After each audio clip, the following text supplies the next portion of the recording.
Bonjour à tous, bienvenue sur le plateau de KTO pour cette nouvelle édition de Face aux chrétiens avec la Croix, Radio Notre-Dame et RCF. Notre invité aujourd'hui, Arnaud Montebourg. Bonjour. Bonjour. Merci d'avoir accepté notre invitation. Vous avez été ministre de l'économie, ministre du redressement productif dans le gouvernement de Manuel Valls et vous êtes aujourd'hui candidat à la primaire de la gauche que vous envisagez, je vous cite, comme une arme de construction massive pour lutter contre ce que vous appelez la multifracturation de la gauche. Parmi vos propositions, vous souhaitez réserver 80% des marchés publics aux entreprises françaises, vous souhaitez renationaliser l'une de nos 5 grandes banques, vous souhaitez rétablir le service national, vous souhaitez appeler à un référendum dès l'été 2017 si vous êtes élu pour refondre totalement les institutions. Je rappelle que lors de la précédente primaire de la gauche, en 2011, vous aviez créé la surprise avec 17%. Vous serez interrogé dans cette édition de Face aux chrétiens par Corinne Laurent pour La Croix, par Louis Dauphren pour Radio Notre-Dame. Bonjour. Et par Romain Mazenot pour RCF. Bonjour. C'est Corinne Laurent qui vous pose la première question. Oui, vous avez été le premier à déposer votre dossier de candidature pour la primaire organisée par le PS. Pour l'instant, il y a au moins une bonne dizaine de candidats. Comment comptez-vous rassembler tous ces peuples de gauche ? Arnaud Montebourg. D'abord, merci de votre aimable invitation. Je dois dire qu'il est difficile de se prononcer maintenant parce que la clôture des candidatures est le 15 décembre. Et là, nous verrons qui est candidat, qui ne l'est pas, qui peut l'être, qui ne peut pas Il y l'être. a beaucoup de points de suspension pour l'instant. Oui, donc Oui. c'est un peu tôt pour vous répondre. La primaire est en effet le moyen par lequel on organise un premier rassemblement. J'ai bien conscience d'ailleurs que ce rassemblement sera imparfait, puisque d'autres candidats se sont prononcés en défaveur de cette primaire et poursuivent leur candidature en dehors du chemin. Donc Emmanuel Macron et Jean-Luc Mélenchon. Jean-Luc notamment. Mélenchon, notamment Yannick Jadot, Yannick Jadot également. Une Absolument. partie des Verts est dans la primaire, une autre partie est à l'extérieur. Donc nous sommes dans une situation, en effet, de fracturation. La conséquence en est que des millions de Français qui se reconnaissent qui, comme on dit, appartiennent au peuple de gauche, comme il y a un peuple de droite. Vous le dites au pluriel ou au singulier, peuple de gauche? Il n'y en a qu'un, il faut le réunifier. Je vais vous dire comment je veux D'accord. faire. Mhm. Ces millions de Français vont être les spectateurs d'une confrontation entre François Fillon et la famille Le Pen. Et de ce point de vue-là, d'abord, c'est une situation extrêmement dangereuse, car il est fort possible que de nombreux de nos compatriotes de gauche ne viennent pas au secours de la candidature de François Fillon face à Marine Le Pen, Le Front républicain n'est pas obligatoire. en raison de son orientation, j'allais dire, radicale, comme lui l'exprime, son admiration à Margaret Thatcher, et comme le disait Alain Juppé lui-même, en raison de la brutalité sociale dont son programme fait preuve, il y aura là, je crois, des défaillances qui risquent de permettre à Mme Le Pen de l'emporter. Donc nous sommes dans une situation d'extrême dangerosité politique dans le pays, et c'est une des raisons pour lesquelles nous sommes en responsabilité face à l'histoire. Quelle responsabilité, comment exercer cette responsabilité? D'abord, en faisant en sorte que le rassemblement puisse avoir lieu le premier dans la primaire. Puis ensuite, une fois ce rassemblement engagé, autour du vainqueur désigné, se tourner vers les autres candidats, et notamment Jean-Luc Mélenchon. J'ai toujours indiqué qu'il était naturel que nous puissions imaginer un programme de gouvernement. D'ailleurs, Un programme dans commun, les comme on collectivités, disait autrefois. Autrefois, on disait ça. Oui. Dans les collectivités locales, les communistes, les Verts, les socialistes travaillent ensemble. Dans l'histoire, le Parti communiste a gouverné avec le général de Gaulle, avec François Mitterrand, Lionel Jospin. Donc il y a une tradition d'union des gauches sans laquelle nous sommes en situation d'extrême péril. Oui. Voilà le travail que je compte faire. Donc cela suppose donc que le candidat désigné de la primaire de la gauche soit un candidat qui ait cette ouverture d'esprit et ce sens de dialogue, et non pas un candidat qui ait organisé soit la dérive trop libérale de la gauche, soit la dérive autoritaire de la gauche, soit encore la dérive fracturante de la gauche. Donc Voilà dérive ce que libérale, peux dérive vous dire. autoritaire, dérive fracturante. C'est le portrait de Manuel Valls que vous C'est le brossez là. portrait des choix politiques qui ont été faits Mhm. et qu'il faut bien finalement, et que quelqu'un Ouais. va bien devoir assumer. Si ce n'est François Hollande, ça ne peut être donc que son Premier ministre, la déchéance de nationalité, la loi travail, la politique d'austérité qui a affaibli notre pays, appauvri les gens et provoqué 1 million de chômeurs de plus en catégorie ABC, c'est-à-dire exactement la même contre-performance que le quinquennat précédent. Ça fait 1 million plus 1 million en 10 ans. Regardez la façon dont le pays s'affaisse. Donc cette responsabilité, elle est dans ces choix-là. J'ajoute que pour ma part, ayant assumé la rupture sur un désaccord politique, assumant la continuité, la cohérence, la constance de mes positions depuis un certain nombre d'années, et particulièrement la précédente primaire, les points de désaccord ont été mis sur la table dans la discussion du collège gouvernemental avec le président de la République et les 2 premiers ministres qui se sont succédés. La rupture s'est faite d'une façon, j'allais dire, presque cordiale, dans la mesure où c'était un divorce par consentement mutuel. Donc vous n'êtes pas solidaire du bilan que vous dénoncez? En tout cas, j'ai exprimé au gouvernement les mêmes choses que ce que j'ai pu exprimer en dehors. Très bien. Romain Masneau, RCF. Il y a de fortes chances pour que Jean-Luc Mélenchon soit candidat quand même jusqu'au bout. Est-ce que si au premier tour de la présidentielle, Emmanuel Macron, Jean-Luc Mélenchon, le candidat issu de la primaire, arrive à des scores un peu voisins, est-ce que ça ne va pas être compliqué de reconstruire la gauche? Mais le problème n'est pas de reconstruire, c'est d'éviter la victoire du Front National. Le problème, ce n'est pas de reconstruire la gauche, c'est de l'unir maintenant, et nous avons une urgence pour le faire. La victoire de la gauche est encore possible. Elle est parfaitement possible. La présence elle au n'est second pas tour impossible, elle est difficile, mais elle n'est pas impossible parce qu'il va falloir s'unir. Et qu'au moins, il n'y ait que 2 candidats de gauche au lieu de 3. Mais il n'y en aura aucun qui l'emportera, ni M. Macron, ni M. Mélenchon, ni le vainqueur désigné de la primaire dans cette configuration. Soyons honnêtes et réalistes. Louis Dauphren, Radio Notre-Dame. On est quand même dans un mouvement partout en Europe, un mouvement populiste qui tend à évincer les partis qui se trouvent dans un entre-deux. Donc la logique voudrait normalement, si on suivait les tendances, que ce soit Mélenchon-Le Pen en fait au second tour, hein, quasiment. C'est ça quand même la tendance. Ça va quand même être compliqué de vouloir se situer au milieu dans un marigot sans étendard bien défini, non? Arnaud Montebourg. Je désapprouverais votre catastrophisme. Enfin, je ne sais pas comment qualifier votre analyse. Allez-y. Je dirais que les sociétés qui se divisent et qui s'affrontent sont des sociétés qui se mettent elles-mêmes en grave difficulté et aggravent les problèmes plutôt que ne sont capables de les résoudre. Je pense que les Français, il y a une part de Français, une grande majorité de Français, qui aujourd'hui ont compris les risques qui existent dans l'atmosphère, pas seulement politique, mais de la société. Fracturation, confrontation, haine qui surgissent, violence sourde. Ce n'est pas pour rien que ceux qui ont mené des opérations criminelles à caractère terroriste sur notre territoire cherchent à obtenir la division des Français. Et moi, je trouve que la société est plus raisonnable que ces dirigeants politiques. C'est ce que vous constatez dans vos visites sur le terrain? Les Français veulent le dialogue, l'union des forces. Ils veulent construire des solutions raisonnables avec le plus grand nombre. Et je crois qu'il n'y a pas une disponibilité pour ce type d'affrontement. Mais est-ce qu'il y a un risque que Jean-Luc Mélenchon fasse plus que le PS? Mais aujourd'hui, Jean-Luc Mélenchon est dans une dynamique. Le Parti socialiste est dans une autre dynamique qui est l'émiettement.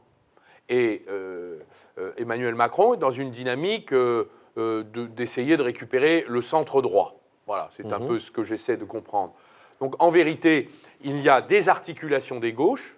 Le travail, c'est en l'espace de 2 mois que nous soyons capables de les faire converger. Si nous n'y parvenons pas, nous aurons une situation où, bien sûr, M. Fillon affrontera Mme Le Pen au 2e tour, et nous aurons, par le fait du jeu institutionnel où il n'existe pas de triangulaire, nous aurons une situation où la population sera en situation de ne pas être représentée, et celui qui l'emportera prendra des mesures radicales contre l'avis d'une nécessaire majorité du pays.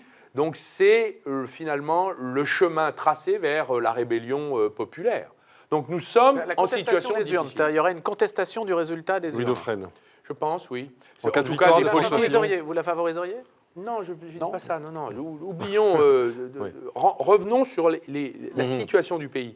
Je ne crois pas que nous ayons un rôle à jouer dans cette affaire. Ce que je vois, c'est que une direction du pays sortie d'un débat entre M. Fillon et Mme Le Pen, c'est un débat entre 2 minoritaires. Voilà. Et donc, celui qui l'emporte ou celle qui l'emporte, et je pense qu'il y a un risque que ce soit la famille Le Pen qui l'emporte, eh bien, sera finalement appuyé sur une base minoritaire, une sorte de tête d'épingle.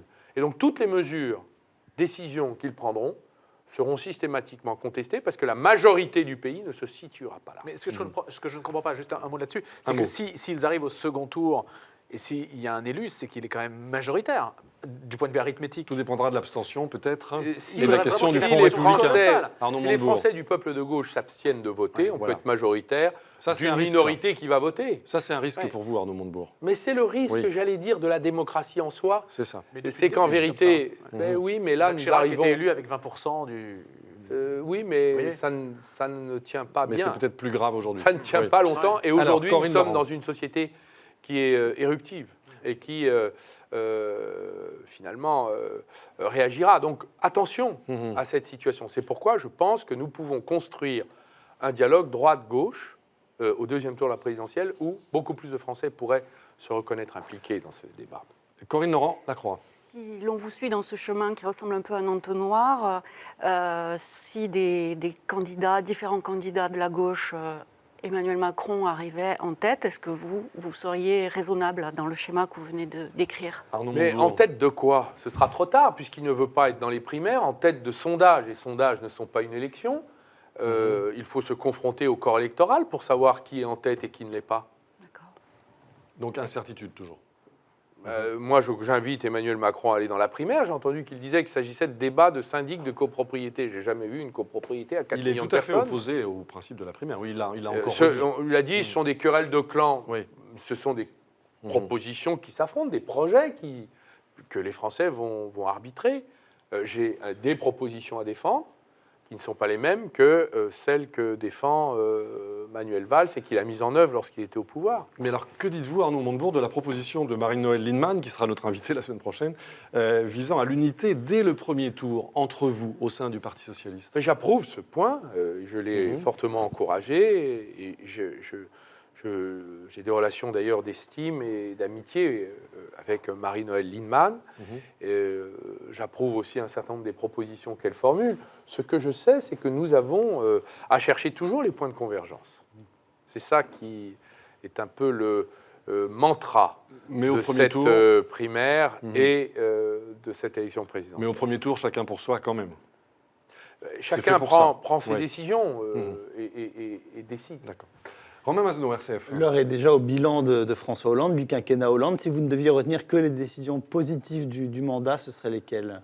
Je dirais qu'il y a Arnaud Montebourg. une grande avancée dans la COP 21. Nous n'oublions pas, pour les carrières longues, la retraite à 60 ans, qui fut une avancée. Le tiers payant généralisé, qui a soulagé beaucoup de nos compatriotes. Voilà, ce sont le mariage pour Intervention tous, au Mali, le mariage pour tous. Le Mali. Je ne désapprouve pas l'intervention au Mali, loin de là. Bien au contraire, elle était nécessaire, mais elle était plutôt, j'allais dire, préventive pour éviter une aggravation de l'implantation dans des États fragiles ou faibles du terrorisme djihadiste. Néanmoins, parlera c'est tout une à l'heure, intervention militaire et cela se juge à la façon dont la société malienne se cicatrisera, sera capable de se renforcer, d'assumer sa propre défense et sécurité. Ce qui Donc semble c'est encore sur le compliqué. temps long qu'on Ouais. juge ce type d'intervention. Souvenez-vous de l'affaire libyenne. L'intervention devait être libératrice. Bernard-Henri Lévy en a fait un livre, La guerre sans l'aimer, souvenez-vous.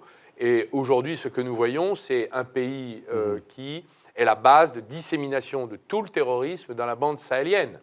La déstabilisation a été extrêmement grave et provoque, c'est vrai, des mouvements migratoires extrêmement importants liés au désordre de l'un des grands pays de l'Afrique du Nord.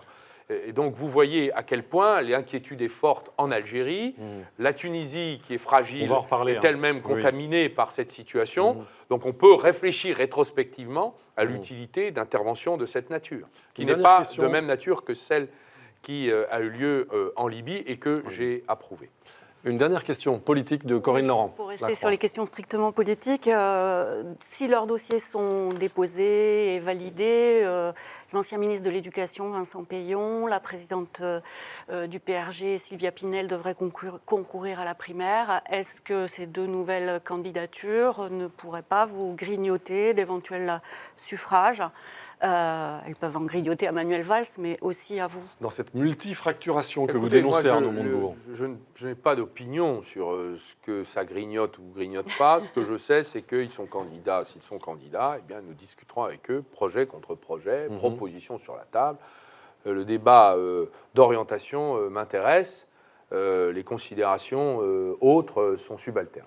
Vous avez un nombre idéal de participants en premier tour. Christophe Borgel disait 7, pas plus que la primaire de la droite. Qu'est-ce que vous La dites ? dernière fois, on en avait 6. Oui. La droite en a eu 7. C'est un grand maximum. C'est vrai, D'accord. pour que chacun puisse s'exprimer et ait le temps d'exposer ses propositions.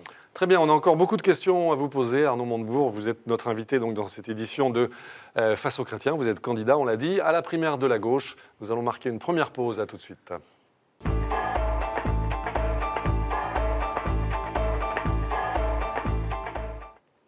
Retour sur le plateau de KTO pour cette édition de Face aux chrétiens. Notre invité aujourd'hui, Arnaud Montebourg, candidat à la primaire de la gauche. Il est interrogé par Corinne Laurent pour La Croix, par Louis Dauphren pour Radio Notre-Dame, par Romain Mazneau pour RCF. C'est Louis Dauphren qui pose la première question. On s'interroge sur la capacité des politiques à avoir évidemment une influence sur le cours des choses. Alors en particulier sur la réindustrialisation de la France, qui ne cesse, qui est un sujet vraiment de préoccupation, puisque quantité d'emplois sont à la clé. Est-ce que vous avez, vous, des arguments qui font vraiment la différence avec tous vos concurrents ? C'est le cœur de votre projet, Arnaud Montebourg. Mon projet est un projet qui est axé sur le développement des PME, petites et moyennes entreprises. Ce sont elles qui créent les emplois, ce sont elles qui feront les groupes importants dans le futur de notre économie, ce sont elles qui font vivre les territoires. C'est un trésor national que nous avons totalement négligé. Les banques ne financent pas, les normes sont faites en considération des grands groupes qui, eux, disposent de moyens de pression ou d'influence sur le système politique, le MEDEF, les grandes fédérations, mais les PME sont parfaitement négligées. J'ai d'ailleurs fait, non pas une traversée du désert pendant ces 2 années et demie qui Mais une ont plongée. suivi mon départ du 1, mais une traversée de l'économie française, dans des PME précisément. Nous n'avons pas aujourd'hui mis en ordre de bataille ni la commande publique, c'est-à-dire les ressources que nous pouvons rendre disponibles pour le développement économique de notre économie territoriale, et encore moins le système bancaire et financier qui a quitté l'économie réelle. 60 à 80% du bilan des banques est consacré à l'activité de marché, c'est-à-dire purement spéculative. L'activité de crédit est inaccessible. Et d'ailleurs, je vais vous dire, à chaque fois que je vois un patron de PME avec qui je travaille ou avec qui je discute ou que j'aide, à chaque fois, il me dit quand vous n'avez besoin de rien, surtout appelez votre banquier. Voilà ce qu'on me dit. Donc la vérité, c'est qu'il faut ordonner l'ensemble de nos ressources nationales vers les PME. Mes propositions, 80% des marchés publics en faveur du marché public, commande publique, l'argent de nos impôts, en faveur des PME made in France. Ça, c'est possible, ça. C'est possible, ça. Parfaitement possible. Parfaitement possible. Parfaitement Made in possible. France ou Made in Europe? Non, France. France, d'accord. France. Les Allemands font 50%, Oui. on est en dessous de 25%. D'accord. Donc c'est environ à peu près 30 à 40 milliards de plus pour notre économie que nous négligeons. Pourquoi? Il suffit de le faire. Et non pas de faire des lois ou des ordonnances, des circulaires, il suffit de le faire. Vous pensez Comment à va-t-on faire? Je vais À vous quel dire comment type on de va marché faire. public, oui, quel type Comment de marché? va-t-on faire? Déjà, on va donner le monopole de la commande publique à un seul organisme d'État, qui est un établissement public qui s'appelle l'Union des groupements d'achat public, qui a déjà obtenu un certain nombre d'éléments de la commande publique de l'État. Ils n'ont que 3% de la commande publique, mais ils sont à 95% du Made in France. Et pourquoi leur donner à eux? Parce qu'ils savent faire. Ils savent couper par l'allotissement, c'est-à-dire en petits lots pour permettre aux PME de candidater. Ils savent soutenir les PME innovantes. Ils savent, eux aussi, mettre des clauses de responsabilité sociale et environnementale pour les circuits courts. Bref, ils savent faire. Vous faites mais ça on au ne les niveau utilise local? pas. Au niveau local aussi, au niveau départemental, aussi bien qu'au niveau national. Il y a déjà des régions qui Oui. ont décidé de le faire, il faut les saluer, mais ce n'est pas généralisé. Il suffit de le faire car en France, nous avons 132 000 structures d'achat public. C'est beaucoup trop. Donc il faut les concentrer entre les mains d'un outil de la commande publique qui rétablira, j'allais dire, la normalité existante dans toute l'Europe, où la quasi-totalité des pays privilégient leur industrie à peu près entre la moitié et les 3/4. Donc ça, première. Deuxième proposition, au moins 10% des encours de l'assurance vie qui bénéficient de la défiscalisation pour financer, capitaliser en fonds propres l'économie des PME sur notre territoire. Là, les banques, elles vont dire quoi, Arnaud Montebourg? Les banques, elles ne le font pas. Donc, Oui, elles le font pas. Elles ne vont pas se froisser parce que finalement, l'assurance vie aujourd'hui investit dans des obligations d'État avec des rendements très faibles. Et je suis allé, par exemple, à l'Assemblée générale de l'AFFAIRE, qui est une organisme de collecte d'épargne populaire de l'assurance vie. J'ai vu que son président, M. Gérard Beckerman, avait dit: vous voyez, vous n'avez pas assez de rendement, il faut donc que nous allions chercher le risque pour obtenir le rendement en contrepartie. Et c'est donc dans les PME que nous allons investir. Et il a annoncé 1 milliard sur ces 50 milliards d'encours pour les PME. Donc ça se fait déjà, je veux que nous avancions jusqu'à 10%, de manière à muscler nos PME, permettre finalement aux épargnants français qui le demandent d'investir quand ils souscrivent un contrat d'assurance vie chez AXA, Allianz. Ils disent: mais où va mon argent? Et savent-ils qu'ils vont parfois dans les fonds souverains, Singapour, en Norvège ou à l'autre bout du monde, qu'il y ait une partie qui soit consacrée à nos PME. Enfin, troisième proposition, je veux créer une banque d'encouragement au risque. C'est presque un oxymore, banque et risque maintenant. C'est comme le redressement productif dont vous étiez le ministre. Oui, mais c'était Vous êtes un la BPI l'a fait, j'en suis voilà, très fier. la BPI, c'est son mais travail. elle ne l'a fait que dans des conditions trop petites, puisque finalement la BPI, c'est 5% du marché du crédit. Nous avons besoin de libérer le crédit dans toute l'économie pour les commerçants, les artisans, les start-up, les indépendants, les PME, les ETI, qui n'accèdent pas au crédit, et y compris au crédit court terme. Les besoins fonds de roulement ne sont jamais financés. Et c'est une des causes de la destruction de notre économie, la fragilisation de nos petites entreprises qu'on ne soutient jamais. Je propose donc une banque d'encouragement aux risques, une sorte de crédit national. Ça avait été fait pour financer la reconstruction après-guerre. Le Crédit National a été privatisé il y a 20 ans. C'est finalement non pas par l'État l'octroi de crédit, mais sous la signature de l'État, la garantie, le cautionnement d'une grande partie du crédit bancaire privé, ce qui permettrait la collaboration entre l'État et les banques privées qui ne font plus le travail de soutenir l'économie enracinée. Voilà des propositions. Il faut des normes pour tout ça, il faut imposer des normes. Louis Dauphren. Des normes, quelles normes? Il faut changer les règles du jeu, donc il faut obliger les uns à faire ce qu'ils un ne peu font renverser pas. la table. Il faut Qu'est-ce quand que même vous renverser voulez la dire? table. Je ne comprends Par pas exemple, votre les question. banques, si vous voulez que les banques soutiennent davantage les PME, il faut les obliger. Si vous voulez que l'assurance vie place ses capitaux là où vous voulez qu'ils soient placés, il faut bien les y obliger. Il Oui, suffit pas vous de avez leur dire. raison. Oui. C'est d'ailleurs... Non, mais vous avez Vous parfaitement contestez raison. l'idée qu'il y ait des normes supplémentaires. Non, mais vous avez parfaitement raison. Les banques, de toute façon, sont paralysées par le système BAL 3 d'ultra-prudentiel qui a été créé après la crise et qui a finalement rendu impossible le financement du risque, en fait. Donc on sort le risque du bilan des PME, c'est l'État qui en prend sa charge. D'ailleurs, on sait faire, on sait mutualiser le risque, c'est le travail d'une société mutualiste. Les banques manquent d'imagination, elles vont chercher l'argent facile, elles cherchent des retours sur investissement excessifs. Il y a finalement une dérive dans le capitalisme. C'est la gourmandise et l'impatience. Ce sont des péchés que certains connaissent bien. Et cette gourmandise, cette impatience n'a aucun rapport avec l'histoire du capitalisme qui, au contraire, dans la construction progressive des économies, a toujours connu l'esprit de tempérance Donc et de patience. Vous souhaitez revitaliser le capitalisme en quelque sorte. En tout cas, le Arnaud moraliser. Montebourg. En tout cas, le moraliser. Le définanciariser, c'est-à-dire Le définanciariser. reconstituer ce que moi j'appelle le capitalisme rénant, c'est-à-dire un capitalisme autour d'une communauté humaine où on partage finalement les efforts, certes les difficultés, mais pas que, aussi les succès. Et c'est une des raisons pour lesquelles la finance a pris beaucoup trop de poids dans le système économique. Je propose que nous fassions par ailleurs un fonds d'usage patriotique de l'ensemble des caisses de mutuelles et de retraite pour qu'ils entrent dans les fleurons du CAC 40 pour protéger contre les investissements prédateurs qui viennent racheter, acquérir et déménager une grande partie de notre économie. Ça, c'est une mesure à caractère patriotique. Les Japonais savent faire ça très bien. Deuxièmement, je propose qu'on protège les propriétaires du capital par des droits de vote double, des droits de vote triple. Et troisièmement, je propose qu'on fasse entrer dans le conseil d'administration les salariés avec des voix délibératives pour qu'ils puissent participer au destin de l'entreprise et corriger les décisions C'est ce qui s'appelait excessives la liées participation. à la finance. Ça s'appelle la participation. J'ai d'ailleurs Voilà, au défendu XXe l'idée siècle. qu'on partage aussi les bénéfices. Mhm. Hein, et enfin, je ne sais pas que je la défends, c'est une de mes propositions, la Alors, modernisation on a encore beaucoup et la de questions. généralisation du partage des bénéfices. On a encore beaucoup de questions Avec à les vous salariés. poser. Romain Mazneau, RCF. Un autre sujet, le classement PISA sur l'éducation.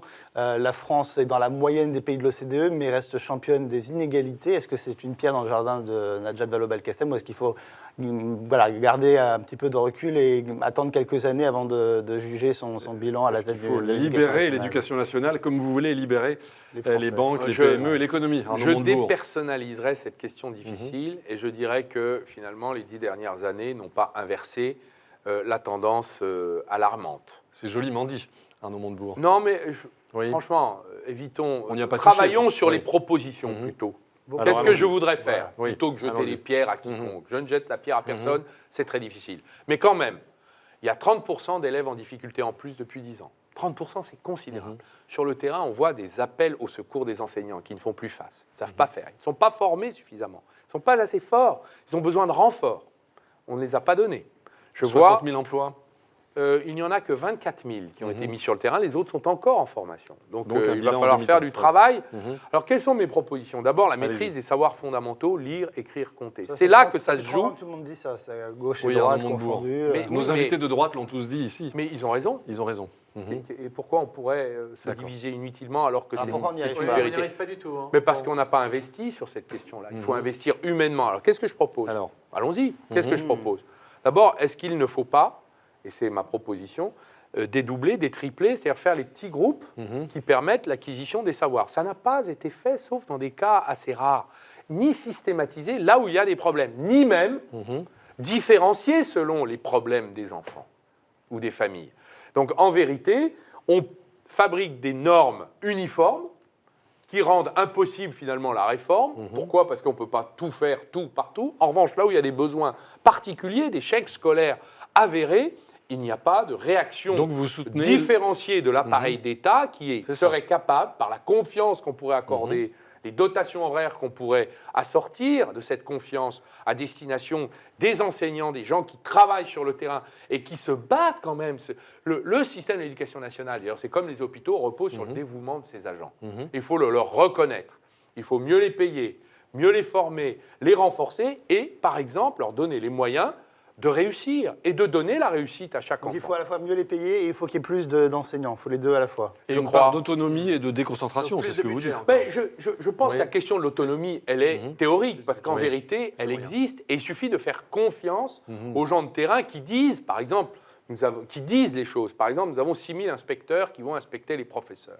Plutôt que les inspecter, je préférerais qu'ils soient en permanence dans les collèges, dans les lycées ou dans les écoles, pour être présents en permanence et aider les professeurs en permanence, les évaluer ou évaluer collectivement, collégialement, les réussites. Quel est le juge de paix en matière d'éducation? Les progrès de l'enfant.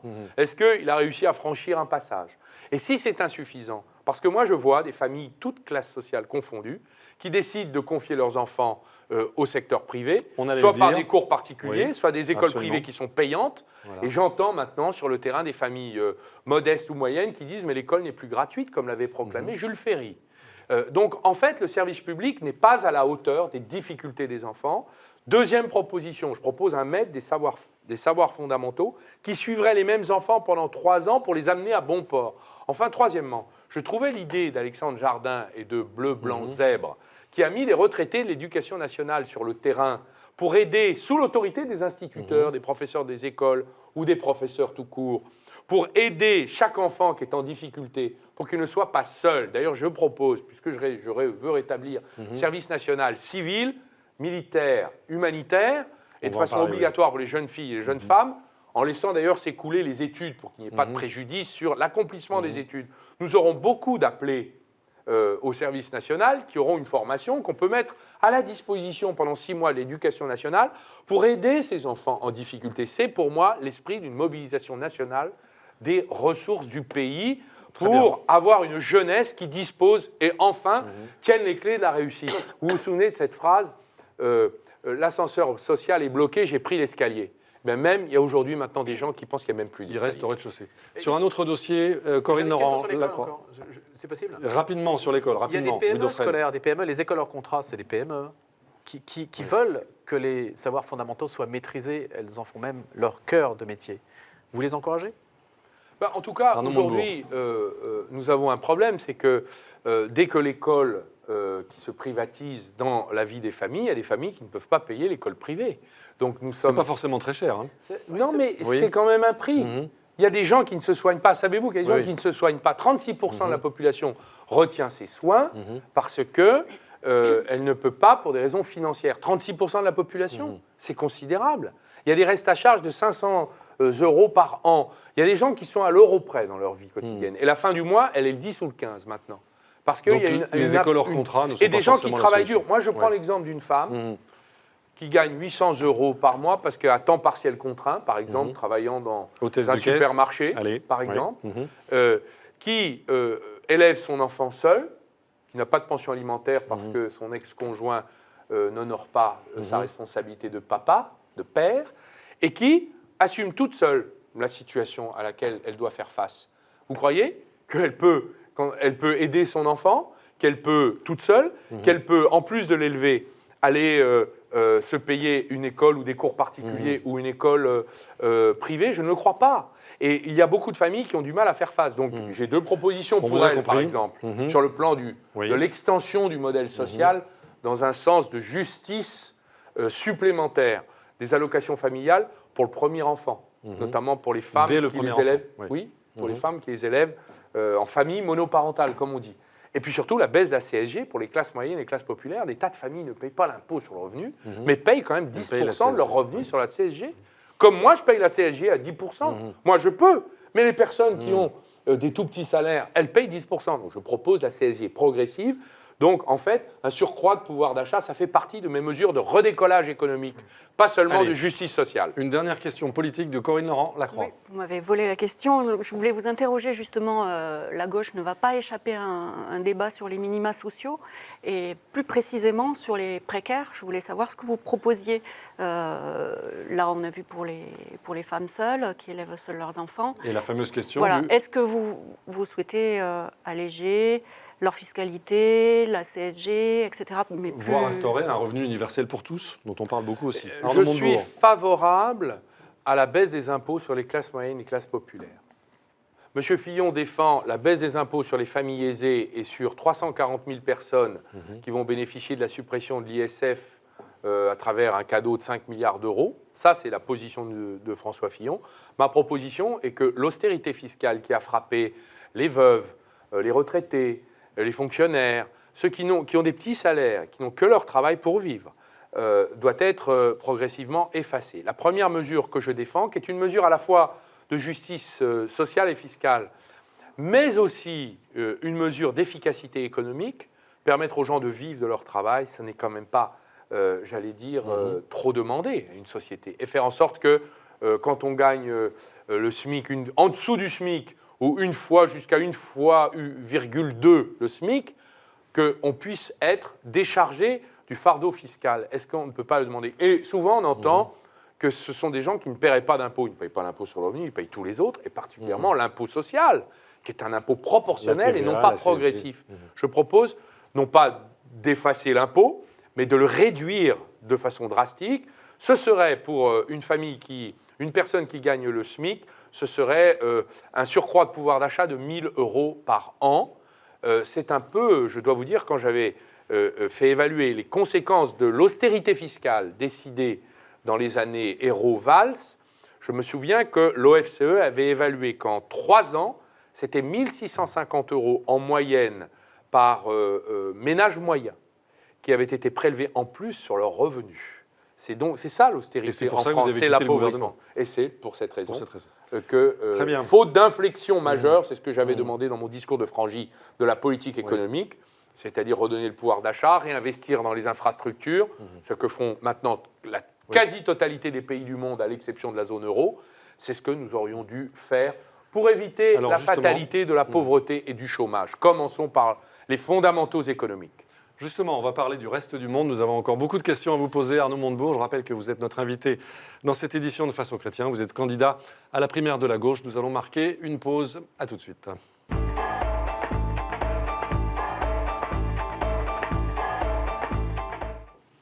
Retour sur le plateau de KTO pour cette édition de Face aux Chrétiens. Notre invité aujourd'hui, Arnaud Montebourg, candidat à la primaire de la gauche. Il est interrogé par Corinne Laurent pour La Croix, par Louis Dauphren pour Radio Notre-Dame et par Romain Mazenot pour RCF. C'est Romain Mazenot qui pose la première question. On se souvient que vous aviez eu des propos très durs à l'égard d'Angela Merkel. Vous l'aviez comparé à Bismarck.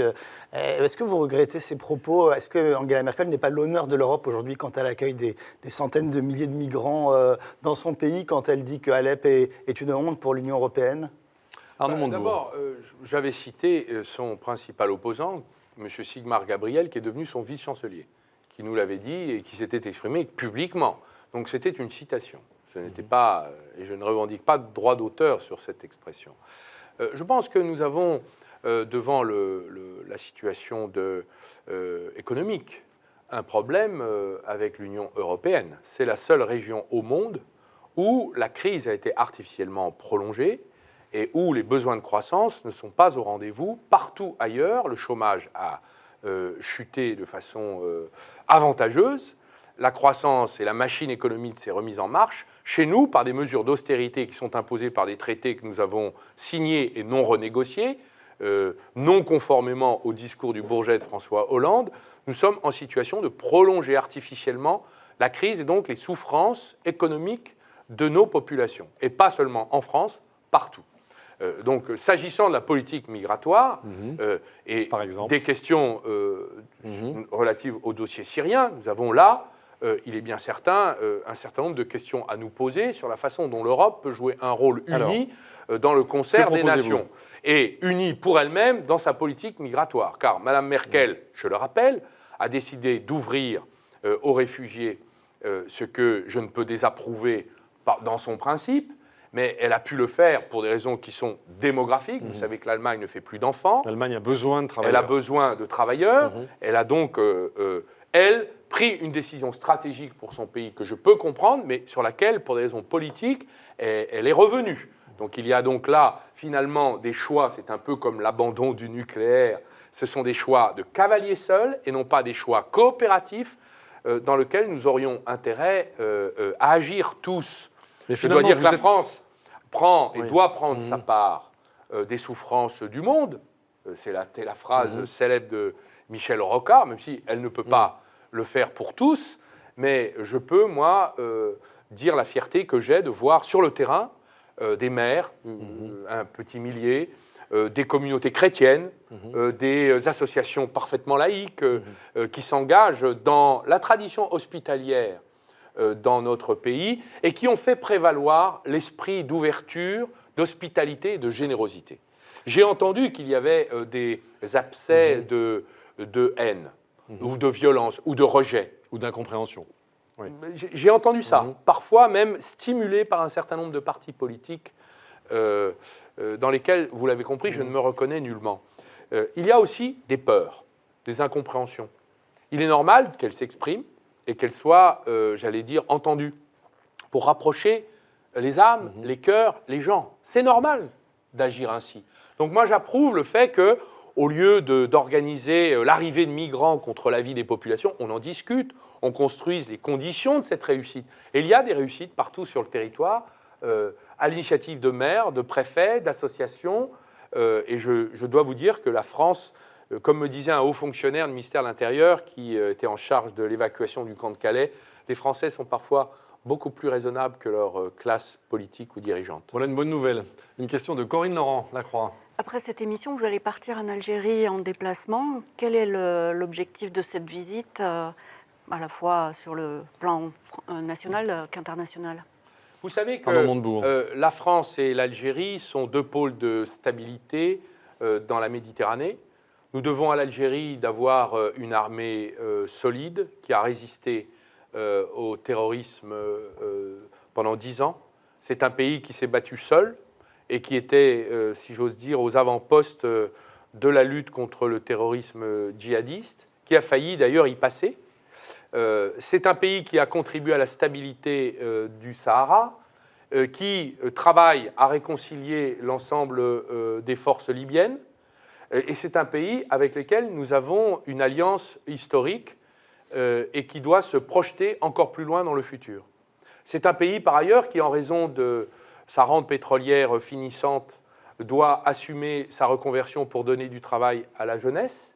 J'ai moi-même mené des politiques de coopération industrielle très précises et précieuses avec ce pays. Il y a, par ailleurs, des familles des deux côtés des rives de la Méditerranée. Il y a, bien sûr, la nostalgie, mais il y a aussi une actualité de cette France et de cette Algérie qui vivent ensemble. Pour ma part, j'ai des racines algériennes du côté de mon grand-père maternel, comme des millions de Français. Ce lien doit être entretenu.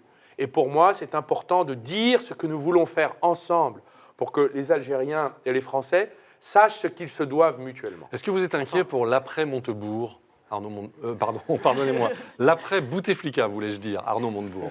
Alors, l'après-Montebourg, ce sera pour plus tard. Absolument. Nous vous réinviterons. Je parlais donc de l'après-Bouteflika. Voilà. C'est aux Algériens de prendre ces décisions. Ils ont conquis la démocratie, ils ont le pluralisme politique et ils ont une presse libre. Donc je laisse le soin aux Algériens de prendre ces décisions et je ne ferai pas, je ne commettrai pas d'ingérence car je ne voudrais pas donner le sentiment finalement que les Français ont leur mot à dire sur des décisions qui ne relèvent que d'un pays vieux contentieux. C'est bien meilleur. Moi, ce qui m'intéresse, c'est comment on travaille ensemble. Moi, j'ai toujours dit, j'avais accueilli un investisseur important algérien, c'était le premier, qui a sauvé les entreprises en France, et notamment M.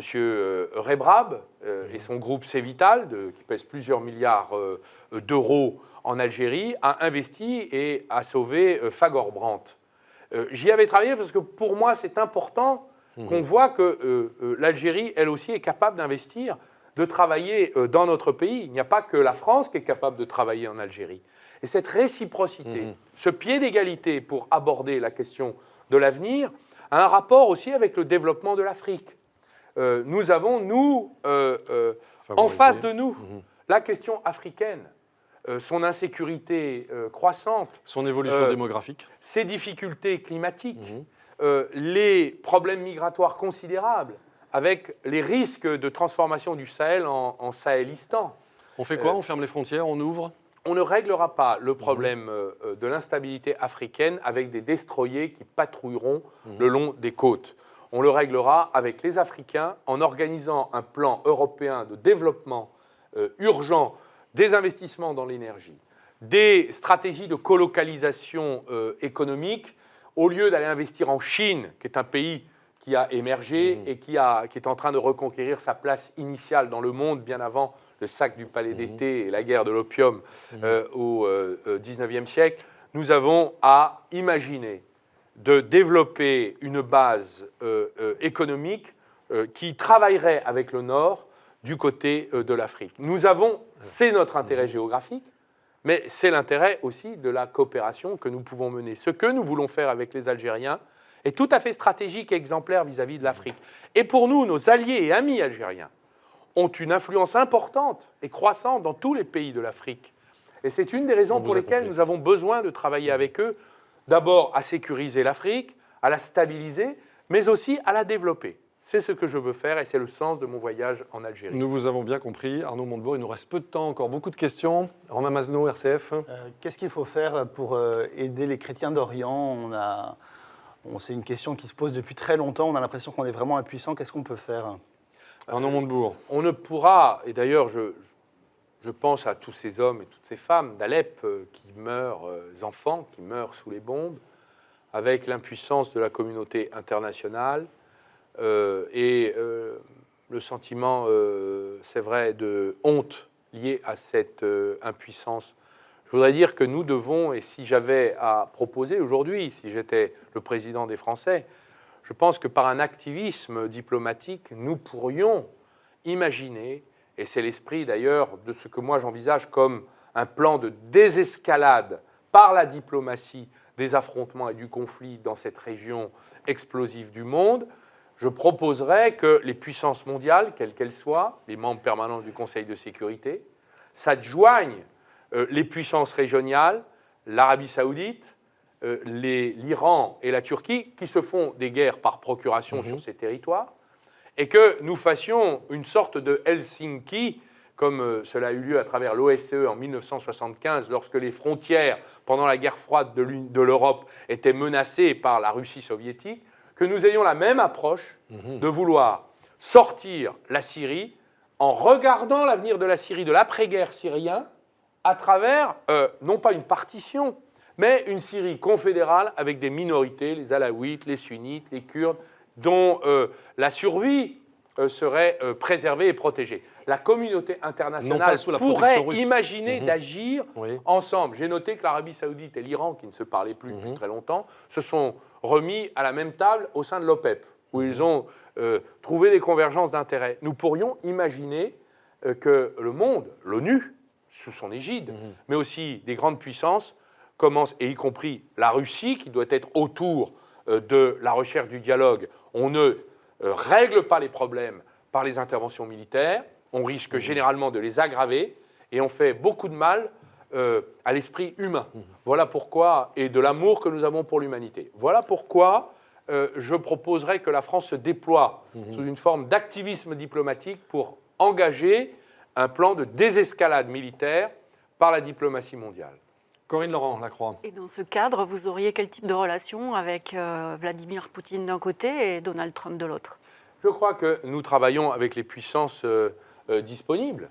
Y a-t-il une disponibilité des puissances du monde pour faire cesser ces massacres et trouver un chemin pour la paix, incluant l'ensemble des questions, y compris le sort de Bachar el-Assad? Je pense qu'il y a un chemin.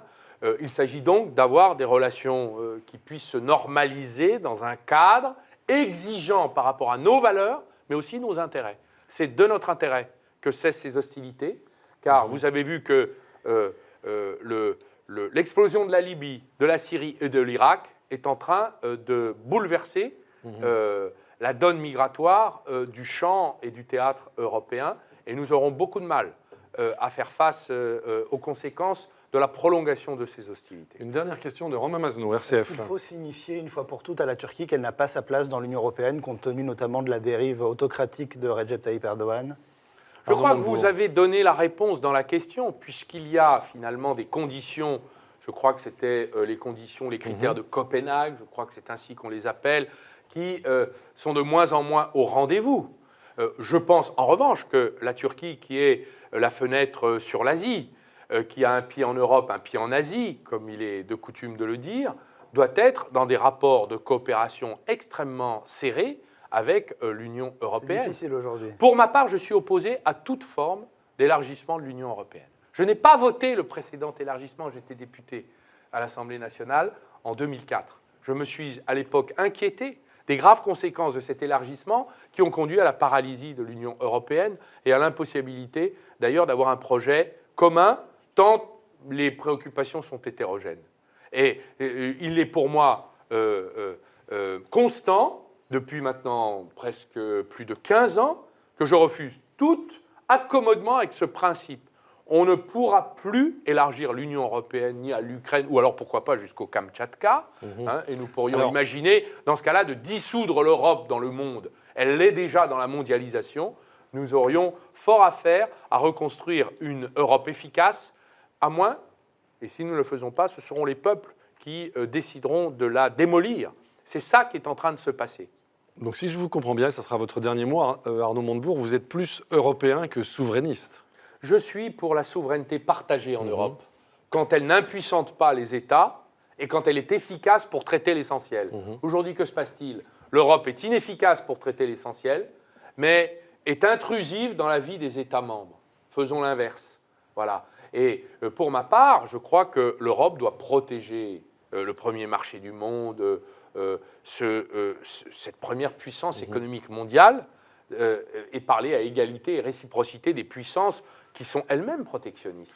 Très bien. C'est la raison pour laquelle je défends la taxe carbone aux frontières de l'Union européenne face à l'administration américaine de Donald Trump qui prétend ne pas respecter la COP21 ou face à nos partenaires chinois, Mhm. à qui il est hors de question d'accorder le statut d'économie de marché. Une organisation patronale a récemment évalué ce nouveau statut négocié dans notre dos par la Commission européenne à la destruction de 3 millions d'emplois supplémentaires dans l'Union européenne.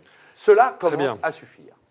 Ce sera votre dernier mot, Arnaud Montebourg. Nous vous remercions d'avoir accepté notre invitation dans cette édition de Face aux chrétiens. La semaine prochaine, notre invitée sera Marine-Noëlle Lienemann. Peut-être sera-t-elle toujours candidate à la primaire de la gauche, peut-être ne le sera-t-elle pas. Vous le saurez avec nous. En attendant, vous pouvez retrouver toutes les éditions de Face aux chrétiens sur les sites de La Croix, KTO, Radio Notre-Dame et RCF. Merci à vous tous de votre fidélité et à la semaine prochaine.